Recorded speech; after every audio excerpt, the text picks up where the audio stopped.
Episode 36. Suamiku pria lumpuh.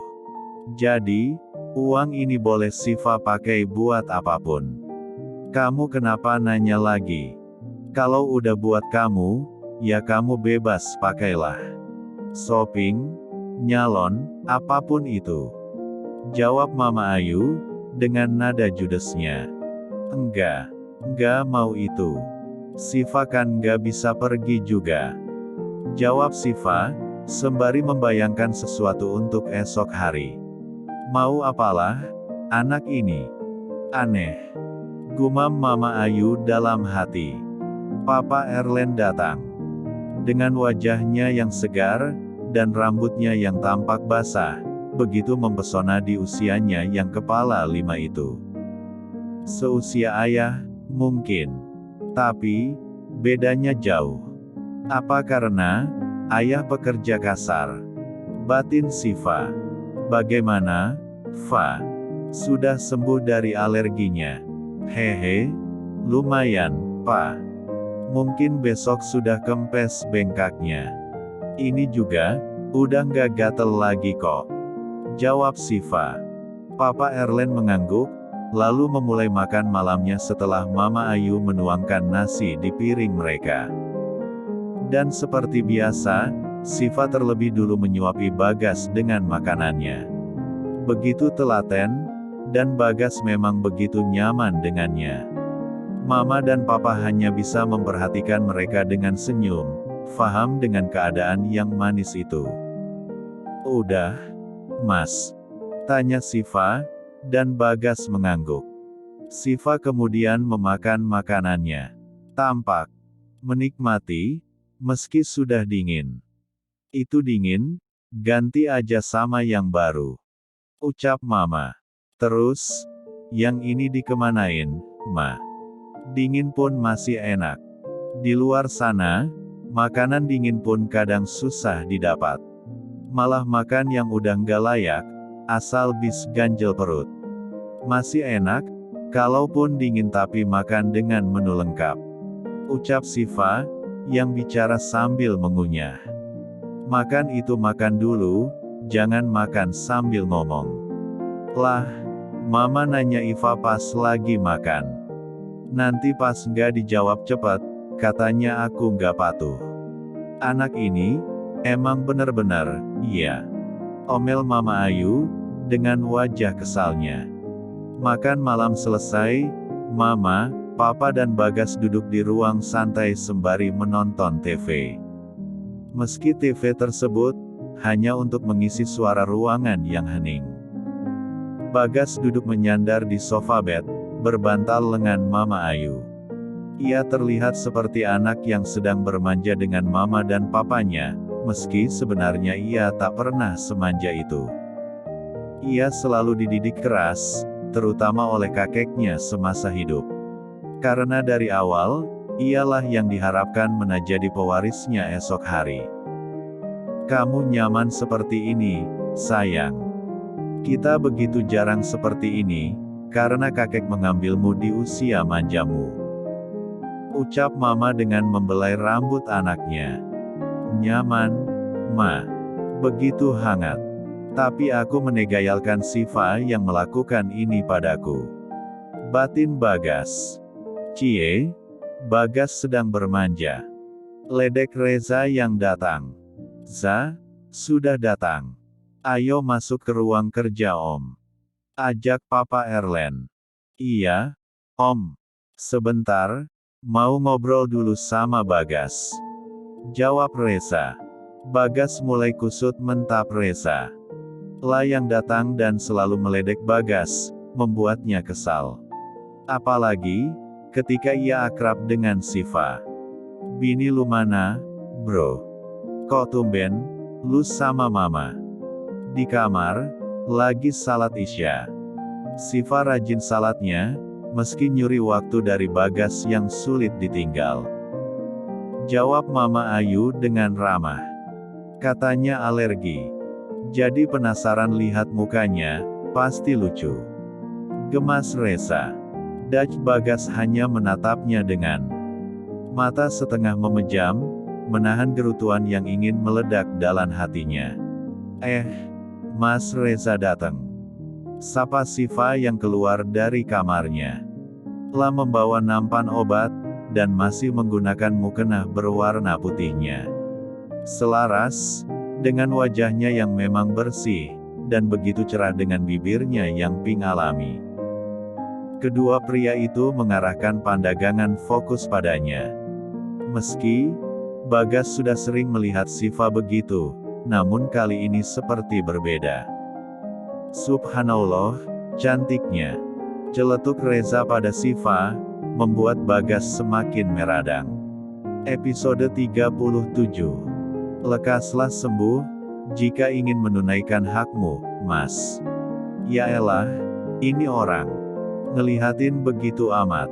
Sadar gua, kalau itu bini lu. Ya udah, gua ke om aja. Sensian orang sakit mah. Tukas Reza. Siva hanya tersenyum melihat tingkah mereka berdua. Seperti anak kecil, yang lama tak jumpa dan sering bertengkar.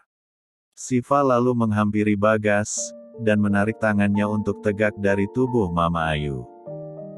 Dan Mama Ayu pun mendorong tubuh Bagas dari belakang, agar Siva tak terlalu berat bekerja sendirian. Mama mau lanjut kerja lagi, sayang. Kamu sama Siva, abis itu istirahat ya. Ucap Mama Ayu, lalu melangkah naik menuju kamarnya. Fa, bisik Bagas. Iya, kenapa? Pindah ke kamar. Mas udah ngantuk. Tidak, hanya ingin berdua saja, tanpa ada yang mengganggu. Heleh, gombal. Minum obatnya dulu, abis itu Iva angkat ke kursi roda. Padahal pengen ikut nonton TV bareng tadi. Jawab Siva. Besok beli TV. Bawa ke kamar, bisa nonton berdua. Beliin.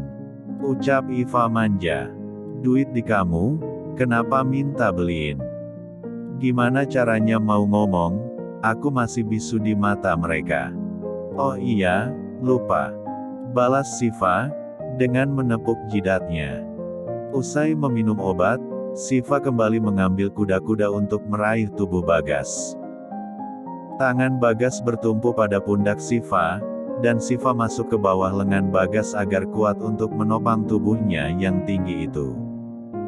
Setelah itu, Siva meraih kursi roda dan meletakkan Bagas di sana. Sebenarnya, kursi roda Bagas adalah kursi roda elektrik, yang dapat berjalan sendiri. Tapi, tangan Bagas belum dapat mengontrol tombolnya, sehingga masih sangat perlu bantuan dari Siva kemanapun ia pergi. Mereka telah ada di kamar. Siva mempersiapkan Bagas yang akan tidur. Mengganti pakaiannya, mengosongkan perutnya, dan membuang isi di dalam urin baknya supaya tak kepenuhan. Sudah tak ada rasa jijik karena memang sudah terbiasa. Bagas pun begitu, ia sudah beradaptasi dengan semua dalam diri Siva. Meski ia belum mengenal sepenuhnya akan wanita itu. Fa, apalagi, Mas, mau minum? Tidak, hanya ingin minta maaf padamu. Dari awal pernikahan, kamu gak pernah dapat bahagia. Langsung saja berhadapan dengan semua rasa lelah untuk merawatku. Bahkan, hakmu pun belum pernah bisa kuberikan. Hak apa? Hak sebagai istri sah. Hak di mana kita melakukan malam pertama, dan kamu akan jadi milikku seutuhnya. Siva mendelik, jantungnya berdegup kencang. Tak disangka, jika Bagas akan membahas hal itu padanya. Udah, nggak usah ngomongin itu. Fokus aja sama kesembuhan, baru kita berselancar ke arah sana ya, Mas. Ucap Siva. Bagas hanya mengangguk, meski hatinya ragu akan ucapan Siva.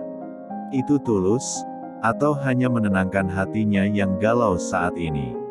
Aku tahu kamu terpaksa, aku tahu jika kamu hanya menyemangati hidupku. Tapi, Aku tetap berpikir untuk membahagiakan kamu, Fa. Batin. Bagas. 2. Dan kini mereka berbaring bersama, meski dengan jarak dan pembatas bantal guling di antara mereka. Bagas tak lagi memperbolehkan Siva tidur di ranjangnya, karena Siva pernah meringik merindukan ibunya. Saat itu, Bagas begitu kasihan karena tak dapat melakukan apapun untuk istrinya itu. Proyek yang di luar kota gimana, Sa? Ya, seperti yang Om tahu. Hanya tanda tangan Bagas yang bisa membuatnya terlaksana. Jawab Reza. Tapi, menggenggam saja dia belum bisa.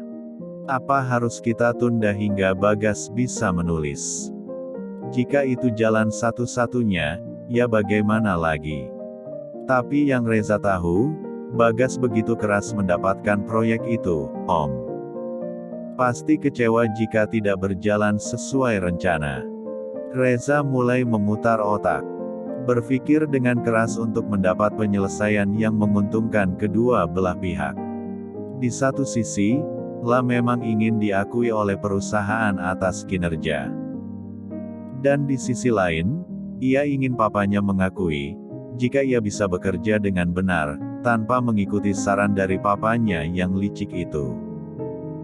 Bukan cara kejam dan kotor yang membuat orang tunduk pada kita, Pak.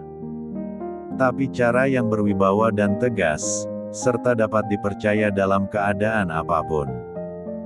Seperti Bagas, yang masih tetap dipercaya, meski keadaannya seperti ini. Episode 38. Halo keponakan Om tersayang. Bagaimana hari ini? Ada perubahan signifikan? Tanya Om Edward, yang semakin sering datang ke rumah, pasca Bagas kecelakaan. Maaf, Om. Kondisinya masih seperti itu saja, dan belum ada perubahan. Mohon doanya ya, Om. Jawab Siva. Oh jelas, cantik. Doa Om kalian ini akan selalu menyertai. Jawab Om Edward, dengan senyumnya yang aneh. Siva pun tampak risih dengan tatapan yang diberikan padanya itu. Maaf, Om. Mas Bagas mau mandi dulu, dia risih kalau ada orang lain di kamar. Ucap Siva. Oh, baiklah. Om akan tunggu kalian di meja makan. Om lapar, dan ingin minta sarapan di sini. Jawabnya lagi, dengan memegangi perut yang mulai membuncit. Jangan terlalu percaya apapun yang ia ucapkan, Fa. Apapun itu. Ucap Bagas. Dia jahat. Masih dalam tahap mencari bukti. Dia masuk dalam terduga korupsi di perusahaan. Dan kami curiga ada banyak orang yang terlibat. Baiklah. Jawab Siva. La mulai membuka satu persatu pakaian Bagas, lalu membawanya ke kamar mandi. Bagas sebenarnya lebih suka berendam di bathtub, tapi keterbatasan menghalanginya melakukan itu. Ia juga kasihan pada Siva, yang akan kesulitan mengangkatnya nanti. Mandi air dingin yok.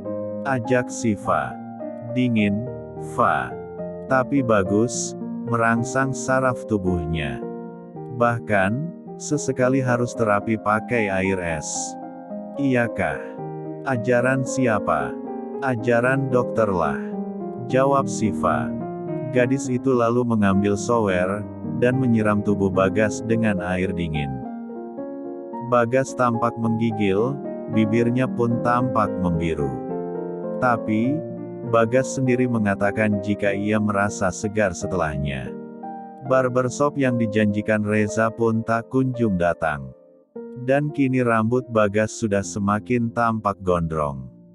Tapi itu tak mengurangi ketampanannya, ia masih tetap terlihat menawan dengan tatapan matanya yang tajam. Mandilah, aku tunggu di sini.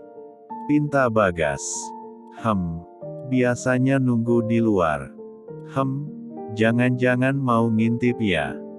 Buat apa mengintip, kalau bisa melihat semuanya dengan mudah. Toh kita sah. Jawab Bagas, membuat Siva sontak menutupi tubuh dengan tangannya. "Jih, Mas. Ternyata selama ini memperhatikan." "Set, pergilah," pinta Bagas, yang mulai kembali jiwa tegasnya. Siva dengan secepat kilat melaksanakan perintah suaminya. Ia pun segera keluar dari kamar mandi, dan memakai pakaiannya dengan rapi. Lalu ia menghampiri Bagas Kembai untuk membawanya sarapan bersama yang lain. "Cepat, bersih nggak mandinya? Udah biasa berpacu dengan waktu." "Udah. Nanti kalau bau lagi, aku mandi lagi. Aku tahu kamu sudah kaparan," jawab Siva. Mereka pun segera menghampiri yang lain, dan menyantap sarapan bersamaan. Siva menyuapi Bagas dengan menu spesialnya, dan mengesampingkan sarapannya. Di saat itulah, Reza dengan sigap menyuapi Siva, dengan menikmati sarapannya sendiri. "Gak usah repot-repot, Mas. Nanti Iva bisa makan sendiri." "Gak apa-apa, santai aja. Kamu kan lagi nyuapin bayi gede," jawab Reza. Suasana menjadi hangat, Mama dan Papa pun mendukung apa yang dilakukan Reza. Karen menganggap itu wajar karena kepeduliannya. Namun, di satu sisi, tatapan Om Edward sedikit berbeda akan mereka bertiga. Seperti sedang mencari celah, untuk merancang sebuah rencana. Siva sesekali melihatnya dengan tatapan takut. Tapi ia ingat ucapan Bagas, jika tak boleh menganggap ucapannya serius. "Fa, kamu masih gadis?" tanya Om Edward. Apa maksudnya tanya seperti itu ketika sarapan? Gerutu Bagas dalam hati. "Ma masih, Om," jawab Siva gugup. "Wah, sayang sekali Bagas anggurin kamu, iya. Padahal, pernikahan kalian harusnya masih begitu hangat saat ini. Bulan madu, dan semua romansa pengantin baru yang indah." Bagas kesal mendengarnya lagi. Ia bahkan nyaris kelepasan menyergahnya. Tapi untung Reza terlebih dulu menegur sang papa. "Bisa ganti topik nggak? Ini meja makan, Pa. Kamu kenapa? Sudah berani melawan papa? Stop what? Setiap kamu kesini, cuma mancing huru hara aja. Nggak bosen apa?" bentak Mama Ayu yang kesal. Om Edward langsung diam, tatapannya pun semakin sinis pada kakak perempuannya itu. Padahal, dulu mereka tak seperti itu. Tapi semua berubah ketika orang tua mereka meninggal beberapa tahun yang lalu. Sampai jumpa di episode selanjutnya.